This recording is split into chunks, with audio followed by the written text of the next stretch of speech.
Hello ladies and gentlemen, and welcome back to another episode of Hotfix, your daily dose of gaming news. We didn't have a whole lot of news yesterday, however what we did get is pretty interesting. So my name is Max, yesterday was May 1st, 2017, and let's get right into it. First things first, the Fable series may not be as dead as we think it is, even though Lionhead was closed and Fable Legends was cancelled. Someone tweeted at our favorite Phil Spencer asking about the possibility of a Fable 4, and he responded with, "Nothing to announce right now, but I do think the IP has a lot of places it can go," which basically means in PR talk, we're working on something. We probably won't be seeing anything for years, however, knowing the way Microsoft works, they don't like to let their IPs die, and Fable is a pretty big IP, even though the first and the second were the only really well-received ones. The third and Fable Legends and then that Magic game, I don't remember what it was called, were for the Kinect.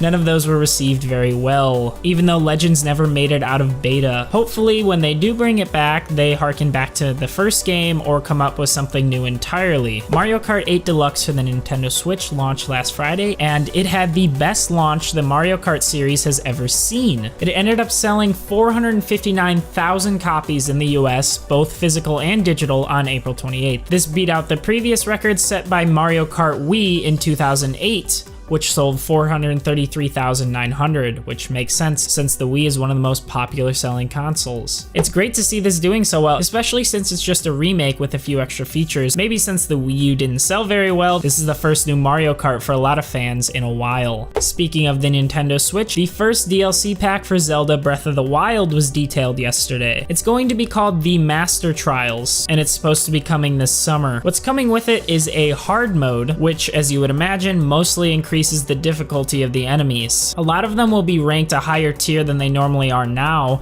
and some enemies you may not even see in the normal game. Hard mode also makes it harder to sneak up on foes because they'll detect him more easily, and during battle they slowly regenerate health, so you have to keep wailing on them. It also brings with a small new feature where you'll see balloons just floating around the world of Hyrule, and if you go to them, there will be a few enemies that you have to fight off, but if you win, you'll get some really cool treasure. There's also another new feature coming called the Hero's Path mode. Basically what it does is it shows all of the steps that Link has taken on the map, and it only goes back to 200 hours worth of steps, so if you're playing longer than that, you're shit out of luck. This is also cool because any footsteps you've made before the DLC launch will still show up on the map. The DLC pack will be coming with a Trial of the Sword game mode. Basically it's a wave-based challenge where you fight off a horde of enemies, then move on to the next room to fight them off, rinse and repeat. There's going to be around 45 rooms, and beating them all will unlock the true power of the Master Sword. There will be a few other small items coming to the game, such as the Travel Medallion, which allows you to create a temporary new travel point on the map, which you can warp back to at any time. You can only have one travel point on the map. A Korok mask is being thrown in, which will help players find Korok locations much easier. And then lastly, there's some equipment that's themed on previous Zelda games that you can find now. You can now also customize different audio and subtitle versions, so you can have Japanese audio but English subtitles and vice versa. Hearthstone just reached 70 million players, so anyone can log in and you'll be getting free cards to celebrate. These cards will be from the expansion Journey to Ungoro. This was active from now until the end of May. And lastly, you know that the Switch has been pretty much sold out since it was launched. However, retailers were able to get some in last week for the launch of Mario Kart 8. If you remember, GameStop said that their consoles will be lasting throughout the weekend. Well, it turns out they're selling even faster than that. Instead of selling out in days, the consoles are selling out in hours. This is just like how the Wii was, guys. Nintendo is back. GameStop COO Tony Bartel is cautioning investors that the Switch may be in short supply until at least 2018. So if you're one of those people that was able to grab one really quickly, good for you. If you're still looking for one, you have to be quick. Constantly be watching these updates on when Switches will be shipped out to retailers. The best times are when newer games are coming out, such as Splatoon 2 or Mario Odyssey. Well folks, that's about it for yesterday's news. Not a whole lot, but definitely some interesting topics worth discussion. Thanks for watching, and I will see you all tomorrow. This is Max signing off.